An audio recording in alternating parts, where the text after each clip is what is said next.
প্রিয় দর্শক শ্রোতা, আমি বিমল কুণ্ডু একজন বাঙালি ইউটিউব চ্যানেলের পক্ষ থেকে আপনাদেরকে স্বাগত অভিনন্দন জানাচ্ছি। আজকের ভিডিওতে একজন বাঙালির এ পর্বে রয়েছে বাংলার মুসলিম নারী জাগরণের অগ্রপথিক, স্বনামধন্য ইতিহাসখ্যাত বেগম রোকেয়া। আমরা বেগম রোকেয়া সম্পর্কে আলোচনা করছি। বন্ধুগণ, আপনারা দেখতে পাবেন আজকে বাংলাদেশের নারী সমাজে যেভাবে ধর্মান্ধতা সে ধরে তাদেরকে আবার অবরোধবাসিনী করে তুলছে। বহু বছর আগে বেগম রোকেয়া সেই অবরোধবাসিনী প্রবন্ধ লিখে কীভাবে নারীদেরকে অবরোধ ভেদ করে জগতের সামনে সভ্যতার আলোকবর্তিকা হাতে তাদেরকে অগ্রসর করেছিলেন, সেটাই আমরা আপনাদেরকে বলবো। 19 শতকের প্রারম্ভে বাংলার নারী জাগরণের অগ্রদূত বেগম রোকেয়া। তিনি 1880 সালে রংপুর জেলার পায়রাবন্দ গ্রামে জন্মগ্রহণ করেন। তার পিতা একজন উচ্চশিক্ষিত জমিদার হলেও মেয়েদের শিক্ষার ব্যাপারে তিনি ছিলেন অত্যন্ত রক্ষণশীল। কাজেই রোকেয়া শিক্ষার ব্যাপারে তিনি আগ্রহী ছিলেন না, কিন্তু রোকেয়ার জেদাজেদিতে তার মা তাকে শিশুকাল থেকে কলকাতা থাকার সময়ে একজন মেম গৃহশিক্ষক নিযুক্ত করে দেন। এই বিদেশিনী মেমের হাতেই বেগম রোকেয়ার শিক্ষা জীবনের শুরু। এছাড়া তাকে শিক্ষার ক্ষেত্রে বিভিন্নভাবে যারা সাহস এবং শক্তি জুগিয়েছেন তারা হচ্ছে বেগম রোকেয়ার বড় বোন এবং তার দুই ভাই, যারা সেন্ট জেভিয়ার্স স্কুলে পড়াশোনা করতেন। তাদের উৎসাহে বাড়িতে বসেই বেগম রোকেয়ার লেখাপড়া এগিয়ে চলে। এই মতো ভাবে যখন বেগম রোকেয়ার বয়স মাত্র 18 হয়, তখন একজন বিপত্তিক ম্যাজিস্ট্রেট, তিনি ছিলেন নন বেঙ্গলি, তার বয়স ছিল 38 বছর। এরই সঙ্গে বেগম রোকেয়ার বিয়ে হয়ে যায়। ডেপুটি ম্যাজিস্ট্রেট খান বাহাদুর সাখাওয়াত হোসেন, তিনি কিন্তু উর্দুভাষী ছিলেন, এটা অনেকে জানেন। কিন্তু সুশিক্ষিত এবং মার্জিত শিক্ষার অধিকারী হওয়ার জন্যে এবং আধুনিক শিক্ষায় শিক্ষিত হওয়ার জন্যে তিনি তার স্ত্রীর লেখাপড়ার প্রতি মনোযোগ দেন এবং রোকেয়াকে বিশেষ করে বাংলা, উর্দু, ফার্সি এবং ইংরেজিতে লেখাপড়ার ব্যবস্থা করে দেন এবং এই ভাষাগুলো শেখারও ব্যবস্থা তিনি করে দেন। উচ্চশিক্ষিত এই মানুষটি নবীন স্ত্রী রোকেয়ার প্রতিভা দেখে তাকে যথারীতি উৎসাহ প্রদান করতে থাকেন এবং এইভাবে বেগম রোকেয়া শিক্ষিত হয়ে লেখাপড়া শিখে ইংরেজি এবং মাতৃভাষা বাংলাকেই তার লেখালেখির মাধ্যম হিসাবে বেছে নেন। অনেকে বলে থাকেন বেগম রোকেয়া বাংলার মুসলিম নারী জাগরণের অগ্রপথিক, কিন্তু আমি বলতে চাই যে শুধু মুসলিম নারী কেন, বেগম রোকেয়া এই উপমহাদেশের সকল নারীদের অনুপ্রেরণা।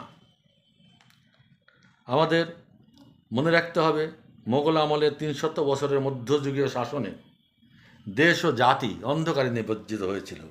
সে অন্ধকার ধীরে ধীরে কেটে যায় যখন ভারতবর্ষ ইংরেজ শাসনে আসে।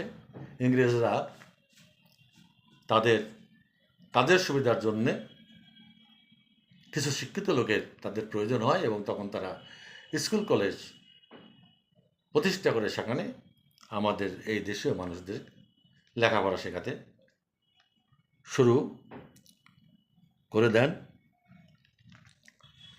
ইউরোপে এর আগেই যে রেনেসাঁ ঘটেছিল, সেই রেনেসাঁর যুগের মানুষ ছিল ইস্ট ইন্ডিয়া কোম্পানির বণিকেরা। তারা এই দেশের সেই রেনেসাঁর আলো সরিয়ে দিতে তৎপর হয়েছিলেন।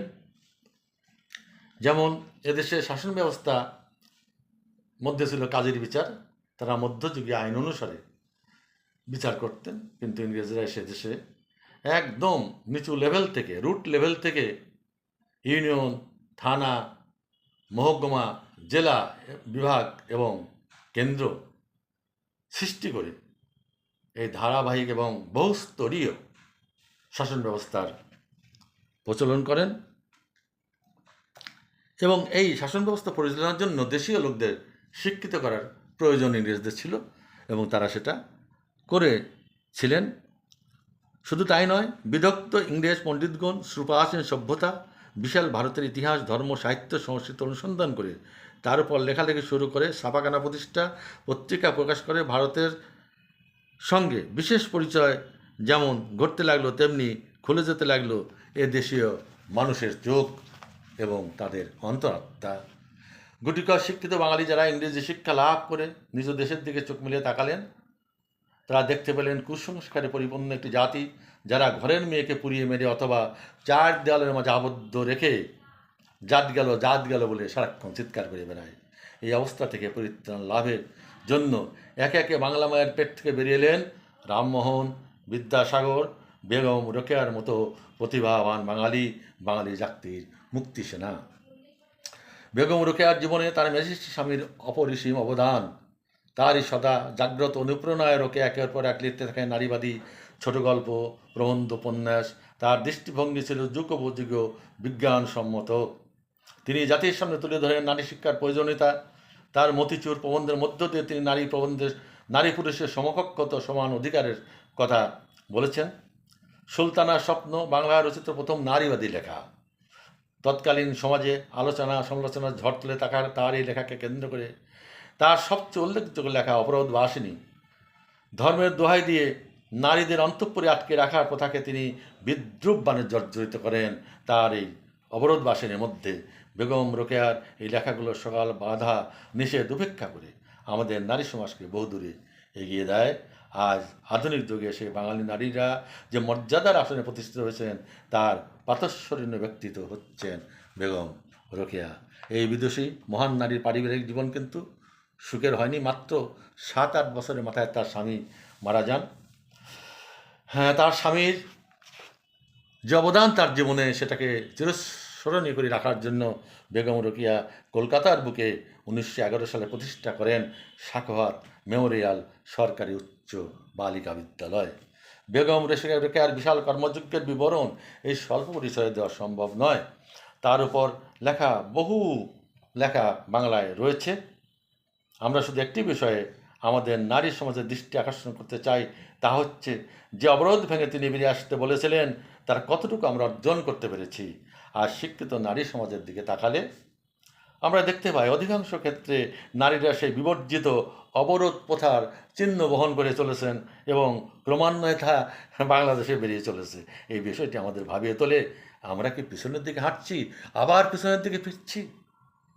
এ বিষয়ে বাঙালি সমাজের জন্য আমাদের পরিত্রাতা বেগম রোকেয়ার বলে যাওয়া কটি কথা এখানে আমি তুলে ধরতে চাই। কোনো ভগ্নী মস্তক উত্তোলন করিয়াছে, অবধি ধর্মের দোহাই বা শাস্ত্রের বচন বহুরূপ অস্ত্রাঘাতে তাহার মস্তক চূর্ণ হইয়াছে। আমাদেরকে অন্ধকারে রাখিবার জন্য পুরুষগণ এই ধর্মগ্রন্থগুলি ঈশ্বরের আদেশ বলিয়া প্রচার করিয়াছেন। এই ধর্মগ্রন্থগুলি পুরুষ রচিত বিধি ব্যবস্থা ছাড়া আর কিছুই নহে। মুনিদের বিধানে যে কথা শুনিতে পান, কোনো স্ত্রী মুনির বিধানে হয়তো তার বিপরীত নিয়ম দেখিতে পাইতেন। ধর্ম আমাদের দাসত্বের বন্ধন দৃঢ় হইতে দৃঢ়তর করিয়াছে। ধর্মের দোহাই দিয়ে পুরুষ রমণীর উপর প্রভুত্ব করিতেছে। পুরুষের সমকক্ষতা লাভের জন্য আমাদের যাহা করিতে হয় তাহাই করিব।